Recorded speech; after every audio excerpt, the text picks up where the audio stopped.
من داخل معسكر المنتخب بالإمارات، محمد صلاح بيخرس الألسنة ب1,000,000 دولار مساعدات بعد مكالمة أم مكة، بعد ما الكل قطع في فروته وتحول فقر العرب لمادة دسمة للكوميديا، وبعد حملات الغضب والانتقاد على كل بوستاته وإلغاء المتابعة على صفحته واللي وصلت ل1,000,000 أنفولو خلال 48 ساعة.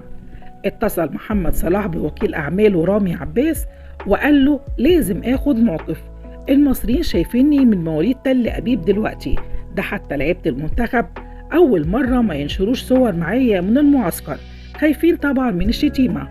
فرد عليه رامي عباس وكيل أعماله وقال له اقفل السوشيال ميديا وسيبك من القطيع وسيبك من اللي بيقولك ادعم القضية، الدنيا دلوقتي مولعة، وسيبك من موقف النني، هو كده كده على الدكة.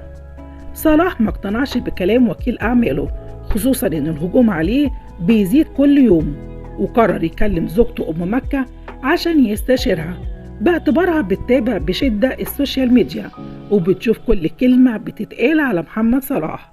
وقالت له بص يا محمد، ما تسمعش الرامي، ده مش عقد انتقال لنادي جديد، دي كلمة حق وهنتحاسب عليها. وقالت له لو الدعم هيأذيك فعلا فبلاش منه، خلينا نتبرع بمساعدات لأهلينا هناك. الفكرة نورت في عقل صلاح بعد ما كلم أم مكة وكلم مسؤول سيادي رفيع المستوى وبلغوا بتخصيص مساعدات طبية بقيمة 1,000,000 دولار، وجاري التنسيق مع الجهاز الأمني لتدبير طريقة توصيلها عبر المعبر بسلام.